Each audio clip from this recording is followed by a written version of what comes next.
iniciativa inédita, resolvemos bater um papo com as grandes vozes do rádio, da TV e da publicidade.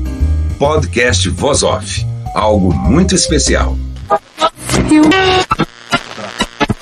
Mas a Carmen Miranda foi mesmo a primeira contratada da Record? Porque, segundo me contavam na época, eu, graças a Deus, ainda era escoteiro Ribeirão Bonito. Blota Júnior.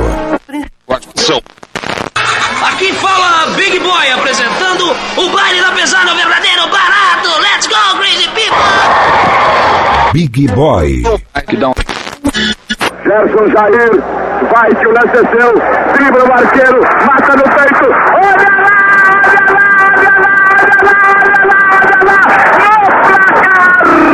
placar, Jairzinho, olha lá, no placar. Geraldo José de Almeida. Grandes nomes do rádio, da locução, grandes vozes. Mas muita gente não conhece suas histórias, porque alguns não estão mais aqui para contar pra gente. Por essa razão, eu, Antônio Viviani e Nicola Lauleta resolvemos homenagear as grandes vozes da locução para contar aqui as suas histórias na série de podcasts Voz Off. Com a gente e para vocês, Franco Neto. Estamos iniciando aqui uma nova série de podcasts. A essa série vamos dar o nome de Voz Off, que conta a história das grandes vozes, das grandes cabeças, do pessoal da publicidade, do rádio, da televisão. E hoje, imensa satisfação em receber aqui um cara fantástico, cultuado como um dos melhores locutores do Brasil até hoje. E eu tive o prazer de conviver com ele desde que cheguei em São Paulo. E o Nicola, muito mais do que isso, não é? Gravei antes. Bem antes de eu chegar a São Paulo. Então vamos cumprimentar e receber aí, e vocês vão poder ouvir a voz de Franco Neto. Tudo bom, Franco? Tudo bem, Viviane, uma boa tarde para você. Nicola, boa tarde, muito obrigado pelo convite. Eu fico imensamente feliz em estar aqui com vocês e contar alguma coisa da minha vida profissional. Como é que é seu nome, Franco Neto? Meu nome é Omar Borges Franco. Ó. O Franco Neto nasceu por uma... Eu comecei, na verdade, no serviço de alto-falantes, lá em Pindamonhangaba. Ó, que bacana. E o gerente do alto-falantes, que também era locutor, ao encerrar as transmissões, ele foi dar os créditos, né? E esqueceu o meu nome. Agora, o meu avô era conhecido na cidade, seu Franco. Ele lascou, Franco Neto. Falei, caramba, é melhor que Omar Borges Franco. Né? E ficou. Na hora você já adotou o nome artístico criado num esquecimento. Então, do serviço de alto-falantes, aí eu fui para a rádio. E fui fazendo radioteatro. Sabe? E fui bem, modesta parte. Cheguei a galã. Né? Tinha uma historinha aos sábados, que era inspirada em determinada música. Né? Uhum. Então, eu interpretava, cheguei a escrever também algumas historinhas. Né? Você ouvia o que do rádio antes de começar a trabalhar em rádio? Eu ouvia a Rádio Nacional, né? Que entrava muito bem no interior, ouvia a Tupi aqui em São Paulo, ouvia, vez ou outra, Bandeirantes, né? Mas eu era fã mesmo da Rádio Nacional. Certo. E tive, inclusive, uma experiência que depois eu conto. Tá certo. Bom, aí eu comecei fazendo radioteatro e queria ser o locutor da rádio. Aí, pelas mãos do Elias Jabor, saudoso Elias Jabor, eu fui pro microfone.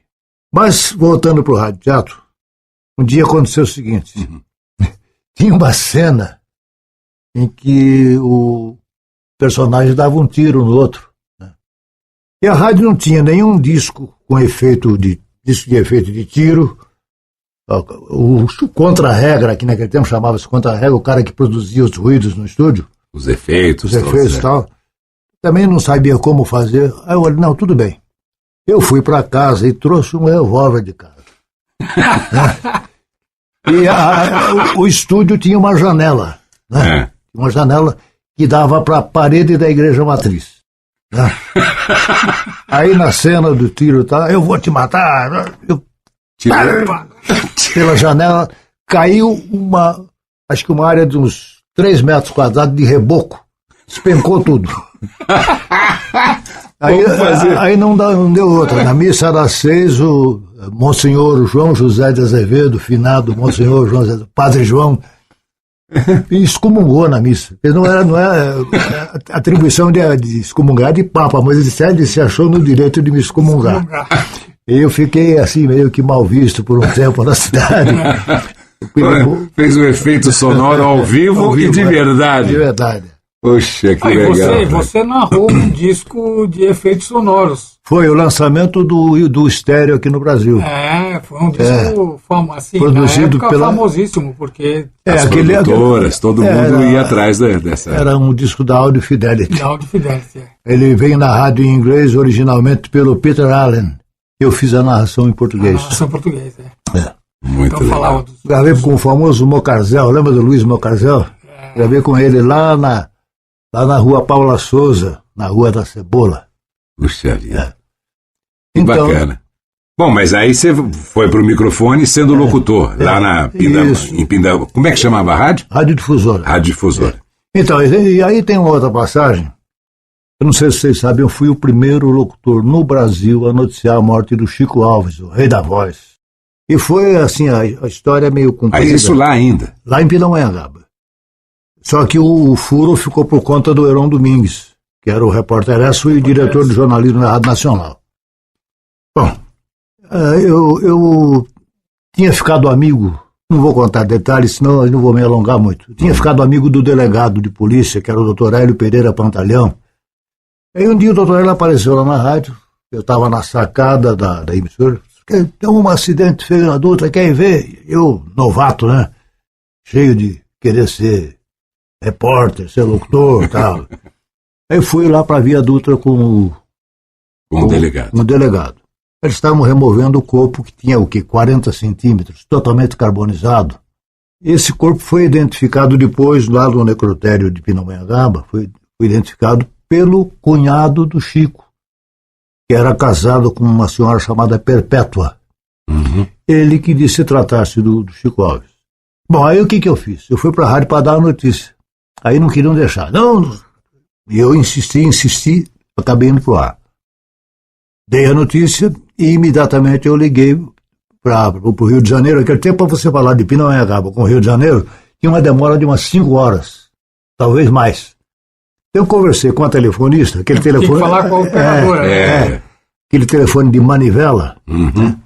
Falei com a telefonista, expliquei, ela fez uma ponte de Pindamonhangaba com Lorena fez ponte com Cruzeiro com Resende e Resende com o Rio. E eu falei com o seu Heron Domingues, que era o diretor de jornalismo e era o repórteraço. Tá bom. Aí ele perguntou, qual é o seu telefone aí? O telefone é 84. Eu falei, 84? É 8. No Rio, naquela época, já eram acho que 5 ou 6 números. E lá em Pindamonhangaba, dois algarismos. Ele estranhou.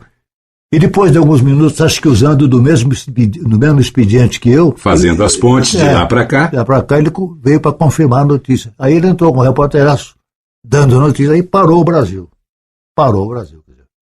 Mas quem deu o primeiro fui eu. Que coisa, que história interessante, né? É triste no caso, porque Chico Alves, um grande sucesso, né? Deixou uma tristeza aí nos seus inúmeros fãs, mas foi então essa a história verdadeira de se noticiar a morte dele no rádio. Eu comecei no rádio muito garoto mesmo, né? Comecei com 13 anos e meio. Aos 16 anos, eu e um amigo meu fomos a um bairro que ficava ao lado da Via Dutra, chamado Cidade Nova. E lá havia um movimento de mulheres e tal. E a gente foi para lá, tudo moleque, né? E aí ele falou, eu tenho uma irmã que mora em Coelho Neto. Falei, onde é isso? No Rio de Janeiro. Vamos para lá? Falei, você que sabe. E fomos para o Rio de Janeiro, com a roupa do corpo. A roupa, coisa de maluco, né? De moleque. Eu tinha acho que 16 anos. Aí era um caminhão marca Réu. R-E-O. Réu. Aí chegamos no Rio de Janeiro e fomos lá. Eu não me lembro como é que nós chegamos em Coelho Neto, eu não me lembro. Eu sei que a irmã dele morava numa favela. Bem arrumadinha, mas era uma favela. E no dia seguinte, o cunhado dele nos levou para o centro. Eu queria conhecer a Rádio Nacional.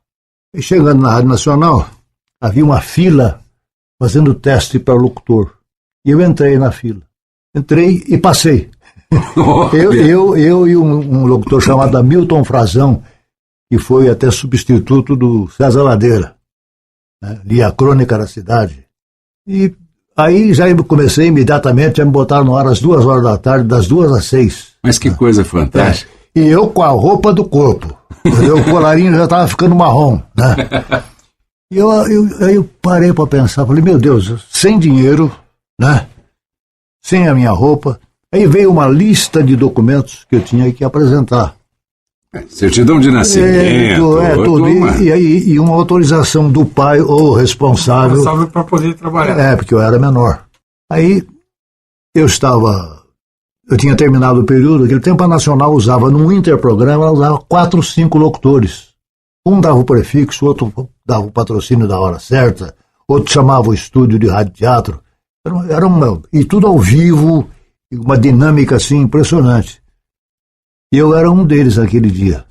Quando eu terminei o meu período, entrava um seriado, acho que era Aventuras do Anjo, ou outro qualquer coisa, Jerônimo, Herói do Sertão. Tinha um seriado. Sim. Às 6h da tarde. Aí tocou o telefone. O operador falou, para você. Falei, eu tô dando hipótese, pensei comigo. Aí vou atender o telefone. Uma voz lá distante. Olha, você tem que voltar para Pindamonhangaba que seu avô tá passando mal. Falei, meu Deus, me descobriram aqui, né? Aí eu, sem dinheiro, com a roupa do corpo, peguei um expressinho lá da Central do Brasil e vim para Pindamonhangaba. Toda vez que o picotador de bilhete aparecia no vagão, eu ia pro banheiro. Que eu embarquei, eu viajei de graça. Puxa. E quando eu cheguei na porta de casa, meu avô estava sentado na porta, fumando o cigarrinho de palha dele, né? Falei, o senhor não está passando mal? Aí ele me deu aquela lavada, né? Nossa. Você é irresponsável, moleque. Bom, aí a hora que ele baixou a bola, ele acabou me dando dinheiro para eu ir. Aí eu fui, fiz uma malinha, me deu um dinheiro, até uma quantia bem significativa. Eu fui. Só que quando eu cheguei no Nacional, já era. Já não era. Que eu trabalhei um dia e faltei já no dia seguinte. Então, eu trabalhei por um período na Rádio Nacional do Rio de Janeiro. Puxa, que história fantástica. Muito legal. Bom, aí finalmente sobrou capital São Paulo para vir, né? Foi da difusora de Pindamonhangaba, você veio para cá. E aí, como é que foi essa vinda? A vinda para cá foi dura. Eu comecei em rádio aqui como operador de som na Rádio Difusora A Hora Certa de Santo Amaro. Foi levado pelas mãos de um cara que também fazia rádio teatro, chamado J. Garcia. De cara ele botou para fazer rádio teatro, de graça. Então fazia todo fim de semana, tinha uma historinha, eu participava. Cheguei a galã também, né? Depois eu fui já com um salário como operador de som. E imediatamente me botaram como locutor. Aí descobriram que eu tinha algum talento, me colocaram no horário nobre. E aquele tempo o horário nobre era das 8 da noite à meia-noite. Né? E era um programa japonês. Grandes audições nipônicas. E as minhas entradas eram para dar o texto em português, aquela coisa toda. Eu acabei até decorando a abertura do programa. Em japonês? Em japonês. Aí um dia o japonês faltou, aliás, atrasou. O operador falou, e aí? Falei, abre o microfone. Quando ele abriu, eu falei, Konbawa Santamaro Rosso. E fui, eu sabia a abertura toda de cor. Que história sensacional. Fiz toda a abertura do programa. Aí uma noite, eu fazendo locução na Santo Amaro, eu fui até um escritório que tinha no mesmo prédio, lá na Riachuelo 275, um escritório da Caninha Pelé. Pelé disse que nunca anunciou bebida, nunca anunciou cigarro, mas ele anunciou sim. Ele era rótulo de cachaça. Caninha Pelé. Os colecionadores... Outra grande revelação aqui. Os colecionadores devem ter essa garrafa. Aí fui lá, eu peguei um gol do Geraldo Zé de Almeida, pedi autorização, falei, senhor Geraldo, podia usar o seu gol, porque eu vou anunciar um negócio, fazer um teaser e tal. Ah, meu filho, fica à vontade. sabe, de graça. Aí eu levei aquele gravador reverb que pesava 30 quilos, né? Levei lá no escritório do cara da Caninha Pelé, mostrando a gravação. Aí um cidadão sentado ao lado e disse: olha, sabe que você tem uma voz boa para televisão? Eu falei: alguém está me gozando, né? Voz para televisão. Voz é voz. Para televisão, para rádio, seja lá o que for. Bom, aí ele se apresentou como Graciano, corretor de publicidade da Rádio São Paulo. Me deu o cartão e falou: vá à TV Record, procura o Yanni Júnior. Ele está lá entre meio-dia e meia e 1h30. Aí fui, procurei o Yanni Júnior. Tudo bem, eu vou botar você no ar hoje, né? Nossa. Aí tinha um noticiário chamado Telerepórter Metalaço, né? Então abria: muito boa tarde, telespectador, aqui o Telerepórter Metalaço com as últimas notícias, oferecimento de Metalaço, Sociedade Anônima, Rua Piratininga, número tal. E vamos às notícias. São Paulo, o governador, Aí eu comecei, estava no meio da primeira ou segunda notícia, eu parei, né? Porque ele me explicou: a hora que acender a luz vermelha, você começa a falar. Sim. E ele procura olhar para a lente. Falei: tá bom. Então era o papel aqui e lá, né? No papel, na câmera. No papel, na câmera. Aí lá pelas tantas eu virei e falei: e aí, como é que tá? Ele falou: continua, tá no ar, continua. Quer dizer, já estava no ar, né? Não era teste, não era nada. Que loucura. Loucura total, né? Puxa vida. Aí uma noite, eu estava fazendo locução na Rádio Santo Amaro, tocou o telefone. O telefone era no corredor. Eu ouvi, fui lá, atendi. Aí um cara com voz impostada falou: aqui é da Rádio Tupi de São Paulo, você gostaria de trabalhar com a gente? Eu falei: gostaria. Quem está falando? Meu nome é Jaci, eu sou assistente de Antônio Hélio. Perfeito. Então você pode vir aqui amanhã? Eu falei: posso. Mas tudo assim com o pé atrás, que eu disse: aqui é... Estava achando que era um trote, alguém me gozando, né? Aí eu fui no dia... eu fui à lista telefônica, peguei o número da Rádio Tupi e liguei. Por coincidência, a mesma voz atendeu. Tá vendo? Ele aprendeu isso lá desde do Heron Domingues. Vou fazer a ligação de volta para ver se é verdade. A mesma voz atendeu, era o Jaci, irmão do locutor chamado Oduvaldo Silva. Está no Rio de Janeiro hoje. Acho que até já encerrou a carreira, quero crer. E aí fui lá no dia seguinte, me apresentei ao seu Antônio Hélio, que era o locutor-chefe. Naquele tempo o locutor-chefe mandava, né? E ele me pôs para fazer a difusora a princípio. Aí uma tarde ele estava assim ao lado do estúdio ouvindo, eu estava fazendo um boletim de notícia. A hora que eu saí do estúdio ele disse: olha, sabe que acho que você pode fazer o grande jornal na Tupi? Eu falei: poxa, eu gostaria muito, mas o problema é o Corifeu, né? Porque o Corifeu falam cobras e lagartos dele aí, né? Que ele chama a atenção de locutor no ar e coisa assim. Eu falei: não, deixa que eu falo com ele. Vou preparar direitinho, você vai tranquilo lá. Tá bom. Naquele mesmo dia, à noite, né? Eu estava na porta da secretaria, né? Chama de secretaria. E lá veio o Corifeu com aquela indefectível pastinha, né? Aí o Hélio parou o Corifeu no corredor e falou: olha, eu quero te apresentar o novo contratado, o Franco. E assim, eu acho que ele está apto a fazer o seu jornal. Só que ele está receoso, porque andaram falando 1000 coisas. Ele falou: você está com medo de mim? Eu não sou bicho! Eu não sou bicho! Mas fazendo um discurso no corredor. Eu falei: meu Deus do céu. Imagina se ele fosse, né? Aí foi pro ar, rapaz. Era o Alfredo Najib, o Corifeu comentando, o Ibrahim José e eu. Boa noite, ouvintes. Aqui fala Corifeu de Azevedo Marques.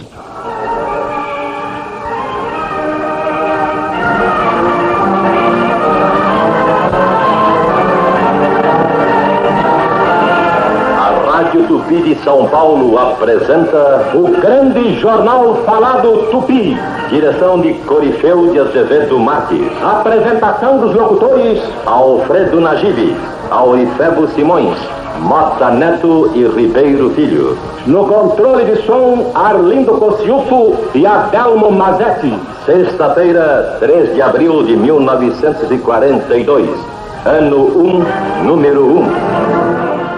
Aí a minha mão suava, o suor pingava, né? Aí a primeira coisa que eu falei foi a previsão do tempo, né? via previsão do tempo, e eu observei que o Corifeu olhava assim por cima do óculos. Naquele tempo não existia esses meia-lua, né? E ele olhava por cima do óculos para a técnica, e eu estava de costas para a técnica, que eram uns 4 na mesa, eu ficava de costas. O Corifeu de frente. O Najib ao meu lado de costas e o Ibrahim de frente para a técnica. E o Corifeu olhava e olhava. Lá pelas tantas eu vi o Corifeu fazer assim. Sinal de positivo. Quando ele fez assim, aí eu não resisti e dei uma olhada, estava o Antônio Hélio na técnica. Então eu deduzi que ele deve ter perguntado, e aí, como é que está o garoto aí, né? Por sinais eles se comunicaram. Aí eu fui o primeiro locutor jovem mesmo, tinha 20 para 21 anos, a fazer o Grande Jornal Falado Tupi. Puxa, que bacana. Bom, eu fui o último, eu acho, porque eu cheguei com 18 anos e fui fazer o Grande Jornal Falado Tupi. Pois é. Aí já não tinha mais o Corifeu. Não tinha mais o Corifeu. Mas já tinha 3 Antônios apresentando. O Antônio Leite, o Antônio Casale e o Antônio Leon Santos. Aí cheguei mais eu. Antônio Viviane. Antônio Viviane. Ficamos lá, os 4 Antônios. Então, eu tinha 18 anos na Tupi. Mas aí, em 62, eu gravava um programa lá na Rádio Bandeirantes com um rapaz chamado Wilson Kiss. Programa A Voz do PTB, que falava de presidencialismo e parlamentarismo. Estava gravando de madrugada, tomando umas e outras, né? Naquele tempo todo mundo gostava de um óleozinho, né? E aí, quando eu terminei a gravação, o Zé de Souza, que era o operador, falou: rapaz, você pode fazer o Renner no lugar do Pimentel. Falei, pelo amor de Deus. O Antônio Pimentel era um ícone, né? Aí, não, você vai lá e grava. Vamos gravar. E pegou lá uma edição já escrita do Renner e deu para eu ler. Era repórter Renner, não? Correspondente. Correspondente Renner. Repórter Esso e correspondente. Era um... Aí eu concorrentes. Concorri com 35. Eu fui o 35º. Depois de mim veio um rapaz que eu não me lembro se era de Bauru ou de São José do Rio Preto, não sei. Bom, por sinal, bom demais. Falei, aqui não... tinha Alberto Filho, né? E como a Bandeirantes ia pagar metade do salário e o anunciante a outra metade, né? Aí eles mandaram, eles filtraram as 5 finalistas, entre os quais eu estava, e mandaram a fitinha para o Rio, para Porto Alegre, para o seu A.J. Renner, que era o dono da indústria do vestuário. Aí veio o telegrama, aprovar o locutor Franco Neto. O Hélio Ribeiro não me perdoou a vida inteira por isso, porque ele concorreu também. Ele nunca me perdoou, ele morreu sem me perdoar. E eu fiquei fazendo o Renner, inaugurei a TV Bandeirantes, depois fui o primeiro rosto a aparecer no vídeo do Canal 13, eu e a filha do Lima, a Débora Duarte, e fiquei fazendo noticiário de televisão de 67 até 70. Como eu ia entrar, já estava me aproximando do período, eu não era optante de fundo de garantia, aí a Bandeirantes resolveu me mandar embora. Eu tirei férias, quando eu voltei das férias, já era. O cartão de ponto já não estava mais. Aí fui indenizado, fui com um advogado, o advogado fez lá, quis ver os contratos e tal, e concluiu que eu tinha direito a um contrato que a Bandeirantes não havia cumprido. Então eu ia receber 25 mil ou 25 milhões, não lembro da moeda da época. Sei que eu acabei recebendo 50. Puxa vida. Foi assim. Loucura. Depois 2 anos fora de rádio, só fazendo gravação. Mas você já gravava bastante. Então, é isso que a gente queria saber sobre a publicidade. Trabalhei 1 ano na Rádio São Paulo, junto com o Pimentel, que éramos amigos e irmãos, né? Trabalhei 1 ano fazendo um jornalzinho na hora do almoço e outro à noite. Bom, também você e o Pimentel juntos, aquele óleozinho corria bem. Né? Corria bem. O óleo que a gente está falando é justamente... o pessoal precisa entender, né? O pessoal gostava de uma beritinha, né? O rádio bebia. Então, tem umas histórias fantásticas que a gente sabe que só podem ser, como é que eles falam? Teorias da conspiração, ou senão aquelas lendas urbanas. O pessoal fala aquela sua história do Fusca. Na Tupi, no meu tempo, tinha um locutor chamado Nelson Pereira, que gostava demais de um óleo, né? A ponto de um dia ele cair da cadeira. Né? Bom, aí teve uma noite, havia um programa chamado Alma da Terra, produzido pela Clenira Michel. Os locutores eram Canuto Coelho Filho e Domitila Gomes da Silva. Acontece que naquele dia coincidia a folga do Canuto com a Domitila. Então, botaram o Nelson Pereira, que é o tal, e a Wanda Valulis. O apelido do Nelson Pereira era Nelson Pé de Pano. Aí, 6:55 vai entrar o programa. Era um programete de 5 minutos, Alma da Terra. Aí entra o César Monteclaro no estúdio, arrastou a Wanda para a televisão, porque estava sem locutor lá na cabine. Vamos lá, e arrastou a Wanda. Aí o Nelson Pereira não teve dúvida, né? Senhoras e senhores, hoje, por motivos contrários à nossa vontade, não teremos a participação da companheira Wanda Valulis. Vamos, então, na medida do possível, tentar substituí-la. E agora, você sabia porque Melhoral é o analgésico mais vendido no Brasil? Aí... Tentando fazer uma voz feminina. Uma loucura. Aí o diretor da Tupi, um dos altos diretores, era veterinário, pra você ter uma ideia. O tempinho, viu? Ele chamou o Nelson na sala, o Nelson deu um tapa na mesa, dizendo que estava quebrando o galho. Onde já se viu? E o Troca estava recebendo bronca, né? Falou palavrão, foi terrível. Mas eu quero voltar àquela história do Fusca, que o pessoal disse que você parou o seu Fusquinha, e que você tinha um cachorro. Carmanguia, né? E amarrou o cachorro no Carmanguia e na hora de ir embora esqueceu e foi. É tudo mentira. Essa história dá para contar inteira? Claro, por favor. É para contar. É para contar. Eu já na Jovem Pan, em 70, aí foi em 1973, a gente ia para um botequim lá na continuação na Vereador José Diniz. Perto, depois da Record, lá pra frente. Que a gente chamava de Casa da Força, porque tinha um negócio da Light lá em frente. A gente apelidou o botequim de Casa da Força. Íamos lá beber, eu, Augusto Tovar, o Zé Luiz, que era da prefeitura, a Zambuja, piloto da VASP, um delegado de polícia de Santo Amaro, que me foge o nome agora, e mais uma pessoa que também não me lembro bem. E todo mundo na mesa, aí, cervejinha e tal. E o Tovar, com aquela cara de pau, falou assim: olha, você não sabe, o Franco Neto tem um Carmanguia, verdade. Eu tive 11 Carmanguia, ao longo, um de cada vez, claro. Então, e ele foi lá no Dom Casmurro, no sábado, verdade. Eu frequentava o Dom Casmurro.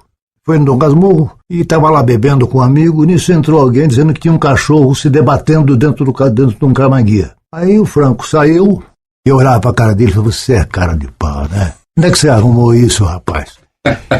Aí o Franco foi lá, tirou o cachorro dentro do Carmanguia, amarrou no para-choque e voltou a beber com um amigo lá dentro. Aí, quando foi embora, esqueceu, chegou em casa só com a coleira. É a história do Augusto. Só ele criou essa história na mesa. E hoje, cada vez que falam do cachorro, eu não vou dar explicação. Eu digo, tá certo. Tá certo, faz de conta que é isso. Verdade. Mas que bom que agora a gente tem a história verdadeira. O Altair Correia, grande operador da Record, da PAN e tal, chamava o Augusto Tovar de Lá Vem Índio. Ele andava meio de ladinho assim, né? Espigão, caminhão com espigão corrido, né? Que barato. Muito legal. Mas vamos falar um pouco sobre a publicidade, Franco. Você se lembra como é que você foi gravar o seu primeiro comercial? Foi aquele que você foi levar lá com o gravador? Foi o primeiro. Não, eu já havia gravado um comercial no interior. Café Bambi, né? Esse café, quando saía fresquinho. Saía fresquinho. Foi a primeira gravação. Aí eu lembro que eu gravei direto no acetato. A agulha já cortando. Já cortava. Quando errava, tinha que trocar o disco. Trocar o disco ou inutilizar aquela faixa. Eu gravei em Taubaté para a rádio de Pindamonhangaba, que era do mesmo proprietário. E eu sei que Foi o primeiro. Depois, em São Paulo, foi essas provinhas que eu fiz, que deram certo, da Caninha Pelé, foi pro ar. Né? E aí, na Tupi, eu fui uma vez chamado até o estúdio Pauta Gravações, para fazer uns audiovisuais. Eram vários participantes. Gravei lá um. Aí, depois de estar na Bandeirantes, o Malgério Neto um dia me convocou para gravar. Fui gravar... Na prova? Fui gravar Filco. Não, era Escatena. Fui gravar Filco. Né? Lá na Paula Souza. Na Paula Souza. E em seguida, uns meses depois, o Boni, que era um dos diretores da Bandeirantes, me chamou e falou, vamos lá, grava isso aqui. Ele conversando, ele dá umas gaguejadas. Aí o novo Volkswagen, falou, não, baixa o tom. Eu baixei, baixa mais. Gravei umas 4 ou 5 vezes, até que ele falou, tá ok. Aí nunca mais ele foi acompanhar a gravação. Confiou de uma tal maneira que eu fiz do jeito que ele queria, fiquei gravando Volkswagen de 62 para 63 até 70. Puxa. Né? Aí tinha os outros estúdios de São Paulo também que você frequentava. Eu o Cruzeiro do Sul, nós nunca falamos aqui sobre o estúdio Cruzeiro do Sul. O Cruzeiro, quando eles pagavam um cachezinho desse tamanho, né? Então, o que eu fazia? Eu dizia, não, fala com o anunciante, vê o que ele pode pagar, né? Então, eu cobrava sempre a mais, porque o preço do Cruzeiro do Sul era 10% dos outros, né? Outro dia esteve aqui. O Franco era locutor, era cachê especial. Era locutor de... Outro dia esteve aqui o Jorge Elau, a quem eu agradeci por ter me levado nos primeiros estúdios. Ou seja, ele me levou na produtora, na Diana, e no estúdio do Nicola, na época, que foi fundado em 78. E aí, eu sei que você também tem uma história com o Elau, só que é o contrário. Você o apresentou... E depois um dia eu estava na esquina ali da Alameda Santos com a Eugênio de Lima, pertinho de onde eu moro até hoje, e eu estava lá aborrecido, que o movimento de gravação estava parado, né? Eu estava de luz baixa mesmo. Aí apareceu o Elau. E aí, o que está fazendo? Eu falei, fazendo nada, tá tudo mal parado. Aí ele me levou num estúdio que tinha na Alameda Campinas, que só fazia audiovisuais. Sage. Bem lembrado, Sage. Nós falamos aqui sobre isso, porque eu também gravei muito. Eu acho que eu gravei uns 40 audiovisuais lá. E todo dia o cara me chamava. Impressionante. O Luiz, que era o técnico, o Mário Kempenis, a gente falou de todo esse pessoal aqui. Eu voltei a gravar. Eu gravei muito no Escatena já como prova, né? Até o tempo do último proprietário que sofreu atentado, Joaquim. E você gravou muito também na Sonotec, né? No estúdio do Marçal. Muito. Você trabalhou com o Marçal? Trabalhei. Em rádio também? Em rádio, na Bandeirantes. Tem uma história engraçada da Sonotec. Havia um inglês que me foge o nome, que ia acompanhar a gravação, senhor já, e que fazia locução em inglês também. Não me lembro o nome dele. Será que é o Oliver? Não. Não me lembro. Então, o Oliver é americano. E ele era novo. Nessa época ele era novo. Aí tinha um locutor que foi apresentador da Globo, inclusive, Pinta de Galã, que está me fugindo o nome agora, mas eu vou lembrar no meio da história. Esse locutor tinha sido convocado por esse senhor para fazer uma gravação às 13 horas. E eu tinha uma gravação às 13h30. Aí, 13 horas, o locutor... Luiz Guilherme. Luiz Guilherme. Não, Luiz Guilherme... O Luiz Guilherme era atendimento da Sonotec. Não, ele está falando de um apresentador da Globo. Não é Luiz Guilherme, não. Desculpe, não é. Ele estava atrasado e não vinha. Aí alguém falou assim, o Franco, grava você mesmo. Então. Eu falei, não, a gravação do rapaz eu gravar vai ficar mal. E tirei o corpo fora. Aí, acho que 2h pouco apareceu o locutor convocado. Apareceu, pois sabe o que acontece? Eu comprei um Puma, eu estava na Rua Augusta, meu Puma parou, e aí eu fui atrás de mecânico para consertar o meu Puma, e porque meu Puma, aí gravou, aí o inglês foi lá com o Marçal, aliás, com o Celso, irmão do Marçal, assim, senhor Celso, por favor, da próxima vez não chamar locutor que ter Puma. Por favor. E eu me lembro que o Franco, além da Sonotec lá na Riachuelo. Isso, depois quando veio para cá, para o Paraíso, eu continuou gravando também. Aqui na Abílio Soares. Você gravava Pão de Açúcar, né? Pão de Açúcar. Eu fui locutor. Você foi a voz do Pão de Açúcar? Fui a voz do Pão de Açúcar há muito tempo. Muitos Jumbo anos. Também. Jumbo. O lançamento daquele Jumbo lá do aeroporto ainda. Fui eu e aquele cantor. Não vou lembrar, não. Ele aparecia entre as gôndolas do mercado cantando. Minha gente, vamos lá, tal. E eu entrava com locução. Novo Jumbo aeroporto, aquela coisa. E me chamavam muito para gravar coisa manchetada, e eu não gostava, sabe? Você sempre fez uma locução mais...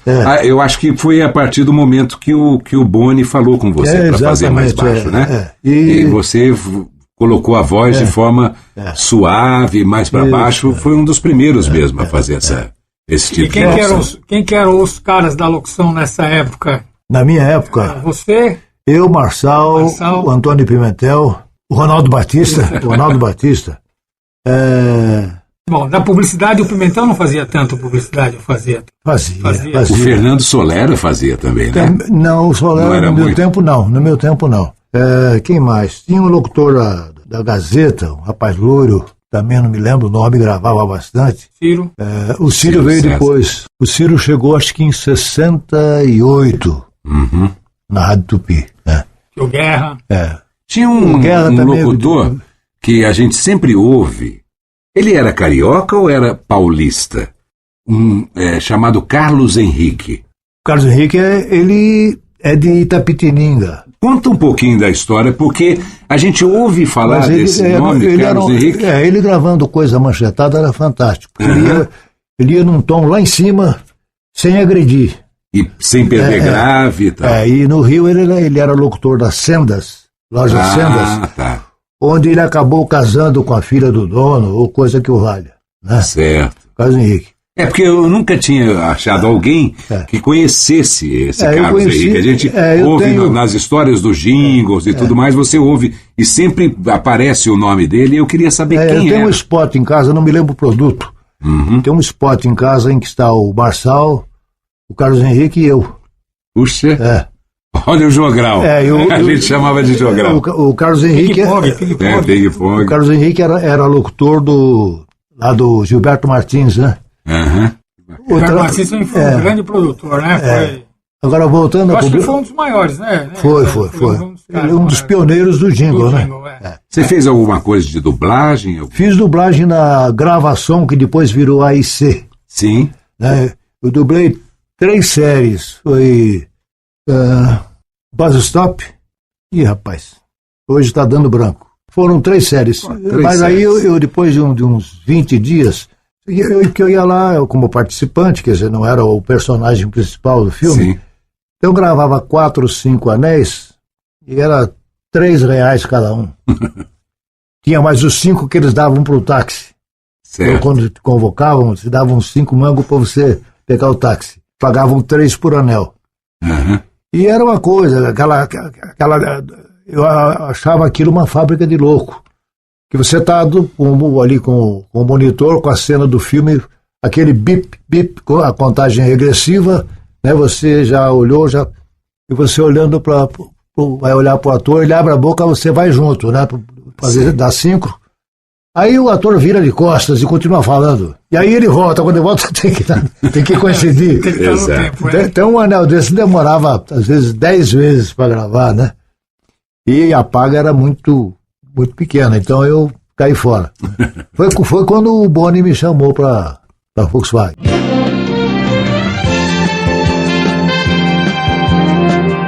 Emissoras brasileiras da Rádio Pan-Americana S.A. Jovem Pan São Paulo, ZYK 521, 620 kHz, 50.000 watts de potência. Jovem Pan Brasil de Brasília, ZYH 709, 750 kHz, 50.000 watts de potência. E aí, na Jovem Pan você veio, que ano? Você saiu da Bandeirantes e foi para Pan? Não, eu fiquei 2 anos fora. Ah, sim, verdade. Saí em 70. Saiu em 70 e aí veio em 72 para Pan. Isso, 72 para 73. Quando eu cheguei em São Paulo em 78, uma das pessoas que eu procurei em São Paulo foi o Franco Neto, que sempre recebeu muito bem. Aquela moçada, molecada pentelha que chegava e, ô Franco, tudo bem? Porque a gente era um ídolo, né? E continua sendo ídolo para mim até hoje. Mas da história da publicidade, eu estou lembrando de uma passagem engraçada. Nós tivemos um produtor de jingle chamado Vitor Dagô, que o Nicola deve ter conhecido muito bem. Claro, Dagô. O Dagô era um gênio fazendo jingle. O cliente disse assim, Dagô, eu preciso de um jingle assim, porque eu tenho um produto. Eu sei que você precisa. Então faz uma provinha para mim. Senão não vou fazer. Com aquela humildade dele, aquela vozinha pequena, dizia, não vou fazer a prova, vou fazer o definitivo. E fazia... E era aprovado. E era aprovado. Não, ele era bom. Ele tinha um feeling. Ele tinha feeling. Melhores assinaturas. Tudo. Da Você época, precisa de uma roupa nova, a Lojas Garbo tem. Mapping, venha correndo, Mapping. É a liquidação. Puxa, só coisa que marcou. É tudo. 477. Quer dizer, então, uma vez na Magisson, o Dagô estava produzindo pra gente lá. Uhum. E eu era meio que coordenador lá do estúdio, além de locutor, né? Eu dava prioridade para o estúdio, me pagavam um salário, e eu tinha liberdade de gravar fora, desde que não prejudicasse o trabalho na Magisson. Bom, aí ligaram lá do Touring Clube do Brasil. O cara pediu 5 jingles. 5. Hoje o pessoal briga para conseguir um no mês, né? Exato. Aí, 5 jingles. Falei, aí vai brifar pra gente? Não, criação livre. Tá legal. Falei, Dagô, tem 5 jingles para gravar. Dagô também gostava de um óleo, sabe? Aí falei, Dagô, tem 5 jingles para fazer do Touring Clube do Brasil. Aí, falei, tá bom. E no dia seguinte, falei, fez? Não, tá tudo aqui. E batia, mostrava, punha a mão na cabeça. Tá tudo aqui. E foi, 1 dia, 2, 3, 4, aí o Touring ligou. Escuta, os jingles, como é que é? Estamos precisando, ou então a gente vai procurar outro fornecedor. Aí eu dei uma dura no Dagô. Falei, Dagô, vamos perder o trabalho porque os caras têm pressa. Não, então faz o seguinte, amanhã convoca, então ele falava assim meio, convoca os músicos para as 14 horas, as cantoras para as 15 horas, a Clélia Simone, a Ludinha Pereira e a terceira locutora, cantora, acho que era Elza Laranjeira. E aquele trio Tambatajada Tupi, que eram as vozes masculinas, né? E Papudinho, aquele pessoal que a gente chamava de polenteiros, que eram os instrumentistas de sopro. Botava um time mesmo no estúdio, né? E o maestro era um argentino chamado Héctor Lanha Fieta, torcedor do River Plate. Brigava pelo River Plate. Bom, aí convoquei o pessoal, aí deu 1 hora, deu 2 horas, deu 3 horas, e o Dagô não aparecia. Falei, eu vou descer, eu vou tomar uma cerveja, que é a melhor coisa que eu faço. E a Clélia Simone, tanto que ela reclamava de atraso, ela brigava. Ela brigava feio. Aí eu falei, eu vou descer. Desci para tomar, isso na Galeria Califórnia, onde era o estúdio. Desci para tomar uma cerveja, quando na porta do elevador eu dei de cara com o Dagô chegando. Falei, Dagô, tá todo mundo aí para gravar? Fez os jingles? Tá tudo aqui. Na cabeça. E pedacinho de papel nos bolsos. Ele anotava frases e punha no bolso. Sabe? Punha no bolso. Aí eu voltei, tomei a cerveja e voltei. Ele estava lá em cima do piano do Lenha Fieta, batucando em cima do piano e cantarolando aquela vozinha de peixe, né? E eu sei que quando foi 7:30 da noite, eu estava colocando locução nos 5 jingles. Nos 5. Negócio de louco. Aí mandamos pro cliente, voltou um jingle. Coisa rara voltar jingle do Dagô. Que em determinado trecho da letra ele falava assim, motorista do Brasil. Então, o pessoal do túnel achou que o cidadão que tem carro, motorista caracteriza chofer de ônibus, de táxi. O cara dono do seu próprio carro não vai gostar de ser chamado de motorista. Certo. por causa desse detalhezinho. Aí o Dagô mudou a frase e foi aprovado o 5º jingle também. Puxa, que coisa louca.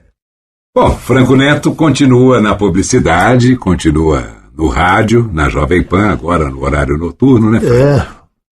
No Corujão, né? Tá lá no Corujão, das 8 à meia-noite. À meia-noite.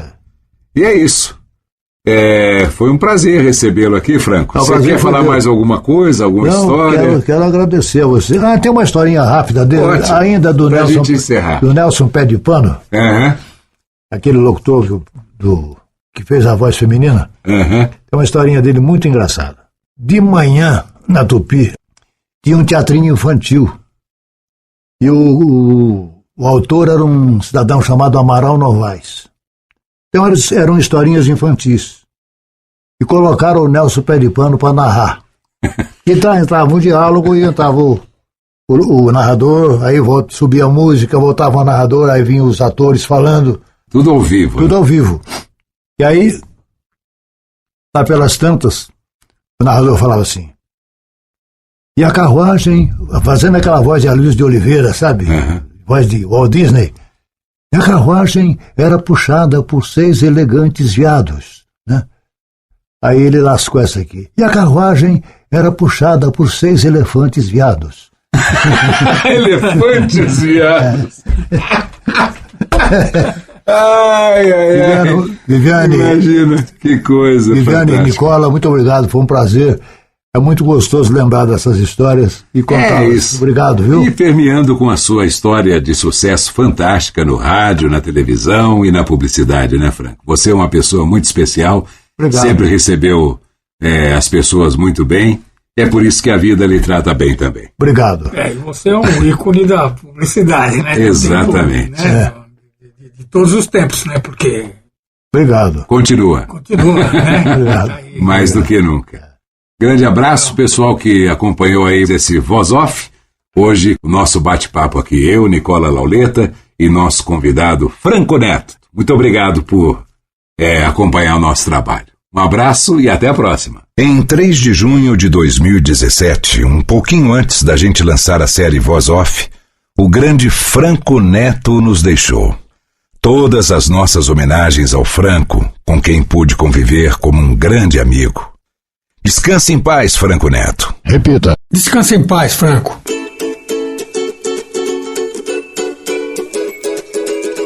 Este foi o primeiro podcast da série Voz Off. Criação, produção e gravação, Antônio Viviani e Nicola Lauleta. Trilha musical, Alexandre Monari. Gravado no Ecos Studios em 2015.